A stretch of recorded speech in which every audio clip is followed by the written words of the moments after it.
सबसे पहले तो myaadhar.uid.gov.in जो उसकी ऑफिशियल वेबसाइट है, इसी पे आना है। अभी ये जो काम है ऑनलाइन आप फ्री के अंदर कर सकते हो, कोई पैसा खर्च करने की ज़रूरत नहीं है। यहाँ पर आपको लॉगिन करने का ऑप्शन दिखेगा, तो लॉगिन नहीं करना है। यहाँ पर नीचे की तरफ एक ऑप्शन दिखेगा। अब यहाँ पर हमने इस पर क्लिक किया तो क्या-क्या डॉक्यूमेंट हम सबमिट कर सकते हैं वो यहाँ पर दिखाया गया है। लेकिन उससे बड़ा सवाल ये है कि अपडेट करना किन-किन लोगों को है। तो देखो, अगर आपका जो आधार कार्ड है पिछले 10 साल पहले बना हुआ है, आपने उसके बाद में अपने आधार कार्ड के अंदर कोई भी करेक्शन अगर नहीं किया है तो आपको अपडेट करना ज़रूरी होगा। तो इसमें बेसिकली 2 तरीके के डॉक्यूमेंट यहाँ पर लगते हैं। एक तो है यहाँ पर आइडेंटिटी प्रूफ, ये दूसरा है एड्रेस प्रूफ। तो यहाँ पर दोनों में से एक, कई बार क्या होता है कि दोनों के अंदर सेम डॉक्यूमेंट मिल जाता है, तो एक ही आप डॉक्यूमेंट सेलेक्ट कर सकते हो या फिर 2 डॉक्यूमेंट आपको देने होंगे।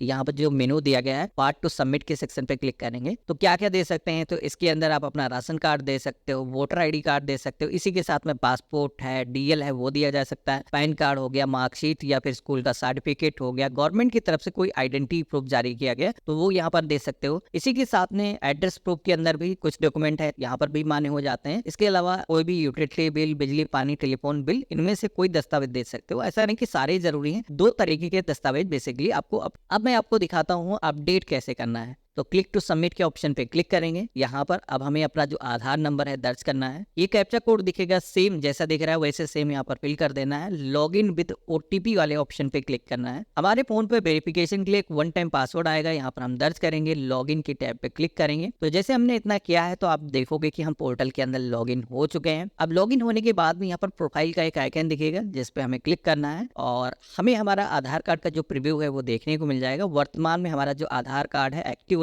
और फ्रंट पेज हमारी जो इन्फॉर्मेशन है वो यहाँ पर दिख जाएगी। क्लिक करोगे तो आधार कार्ड के बैक साइड पर जो इन्फॉर्मेशन है वो यहाँ पर आ जाएगी। अब मैं आपको दिखाता हूँ अपडेट कैसे करना है। तो इसके लिए डॉक्यूमेंट अपडेट की टैब पे हमें क्लिक करना है। जैसे हमने क्लिक किया है तो आप देखोगे कुछ इस तरीके का इंटरफेस आएगा। यहाँ पर आपके जो डॉक्यूमेंट है वो मैक्सिमम 2 MB के होने चाहिए। जेपीजे, पीएनजी, पीडीएफ फॉर्मेट के अंदर आप अपने जो दस्तावेज हैं वो अपडेट कर सकते हो। हम सेलेक्ट वैलिड सपोर्टिंग डॉक्यूमेंट की टैब पे क्लिक करेंगे तो पूरी लिस्ट आ जाएगी किस किस तरीके के दस्तावेज दिए जा सकते हैं। जैसे कि मैंने शुरुआत में बताया था, यहाँ पर आपका ड्राइविंग लाइसेंस, पासपोर्ट हो गया, पैन कार्ड हो गया, वो लग सकता है। ई पैन और ई वोटर आईडी कार्ड भी लगाया जा सकता है। जो भी दस्तावेज दे रहे हो वो फ्रंट और बैक साइड दोनों होनी चाहिए। यानी कि अगर हम वोटर आईडी कार्ड की बात करें तो आधी इंफॉर्मेशन फ्रंट पे होती है, आधी इंफॉर्मेशन उसके बैक साइड में होती है। इसी तरीके से पासपोर्ट में होता है, नहीं तो क्या होता है कि आपकी जो एप्लीकेशन है वो रिजेक्ट हो जाती है। तो चलिए हम सहमत हैं, अवेयर हैं इसके। सेलेक्ट करेंगे डॉक्यूमेंट को, एक्सेप्ट के ऑप्शन पे क्लिक करेंगे, ब्राउज के ऑप्शन पे क्लिक करेंगे, कंटिन्यू टू अपलोड के ऑप्शन पे क्लिक करेंगे। जहां पर भी हमने दस्तावेज सेव करके रखा है हमें यहाँ पर कुछ इस तरीके से ब्राउज करके सेलेक्ट कर लेना है। प्रीव्यू आना चाहिए और ओपन के ऑप्शन पे क्लिक करेंगे। यहाँ पर आप देखोगे कि हमारा जो दस्तावेज है वो 100% अपलोड हो चुका है। यहाँ पर ग्रीन बार आ जानी चाहिए। मेरे केस में पूरी तरीके से सही तरीके से डॉक्यूमेंट अपलोड हो चुके हैं। यहाँ पर क्रॉस का भी ऑप्शन मिलता है। इन केस अगर आपने कोई गलत दस्तावेज सेलेक्ट कर लिया तो इसको क्लोज कर सकते हो, दोबारा से आप दस्तावेज अपलोड कर सकते हो। अब इसके बाद में नीचे की तरफ देखोगे तो एक तो दस्तावेज हमने अपलोड किया है लेकिन दोबारा से हमें दस्तावेज देने का ऑप्शन आ रहा है। तो ऊपर जो दस्तावेज हमने दिया था वो था प्रूफ ऑफ आइडेंटिटी। अभी जो दस्तावेज हम दे रहे हैं वो प्रूफ ऑफ एड्रेस है। अब कई बार क्या होता है कि दोनों ही दस्तावेज एक दूसरे से मेल खाते हैं। बहुत सारे दस्तावेज ऐसे होते हैं जो एड्रेस भी मान्य होते हैं, पहचान में भी मान्य होते हैं। तो आपको यहाँ पर बेसिकली सेलेक्ट करना है। अगर सेम ही दस्तावेज दे रहे हो तो दोबारा से भी आप सेलेक्ट कर सकते हो। ऐसा नहीं कि 2 डॉक्यूमेंट आपको लाने हैं।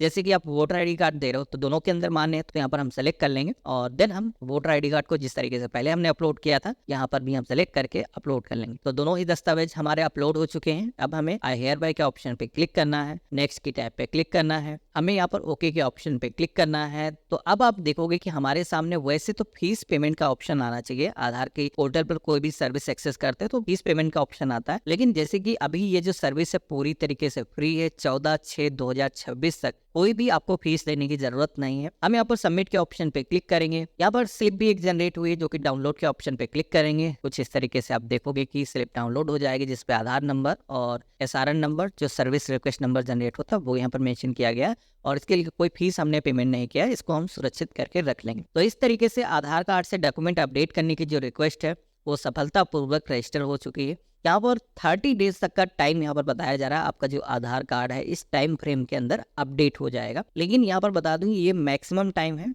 मोस्टली जो आधार कार्ड है ये आपके 2-3 दिनों में या फिर 1 हफ्ते के अंदर ही अपडेट हो जाते हैं। आपको मैसेज के माध्यम से नोटिफिकेशन आ जाता है या फिर पोर्टल पर भी अगर आप दोबारा से आओगे अपना स्टेटस जानने के लिए, मैं दिखाता हूँ। गो टू डैशबोर्ड के ऑप्शन पे क्लिक करेंगे और यहाँ पर माई ऑनलाइन रिक्वेस्ट का एक सेक्शन मिलेगा जिस पे आप क्लिक करोगे तो जितनी भी आपने अभी तक रिक्वेस्ट दर्ज करी होंगी आप देखोगे यहाँ पर देखने को मिल जाएंगे। जैसे कि ये जो रिक्वेस्ट है हमने दर्ज करी है अभी वैलिडेशन स्टेज के अंदर है। जैसे ये जो कंप्लीट हो जाएगी तो यहाँ पर कंप्लीटेड, जैसे कि पहले वाली हमारी रिक्वेस्ट दिख रही वैसे कंप्लीटेड शो कर जाएगी और हमारे जो डॉक्यूमेंट है वो हमारे आधार कार्ड से अपडेट हो जाएंगे। तो यहाँ पर गवर्नमेंट की तरफ से इसका बेसिकली वेरिफिकेशन किया जाएगा। जैसे आपके अपडेट होंगे तो यहाँ पर कंप्लीटेड में आपका जो ऑप्शन है वो आ जाएगा और उसके बाद में बिना किसी परेशानी आप अपने आधार कार्ड को अगले भी 10 सालों तक इस्तेमाल कर सकते हो। तो ये था कंप्लीट प्रोसेस। इस तरीके से आप अपने आधार को अपडेट कर सकते हो और ये काम आप अपने खुद के आधार के अंदर, इसी के साथ में परिवार के जितने भी अन्य आधार कार्ड हैं उनको लॉगिन करके जरूर चेक कर लेना, क्योंकि पुराने अगर आधार कार्ड है तो उनको आपको अपडेट जरूर कर लेना है। वीडियो कैसा लगा मुझे कमेंट बॉक्स में लिख करके जरूर बताना। चैनल पे नए हो तो सब्सक्राइब कर लेना। हम मिलते हैं ऐसे ही एक नए वीडियो में।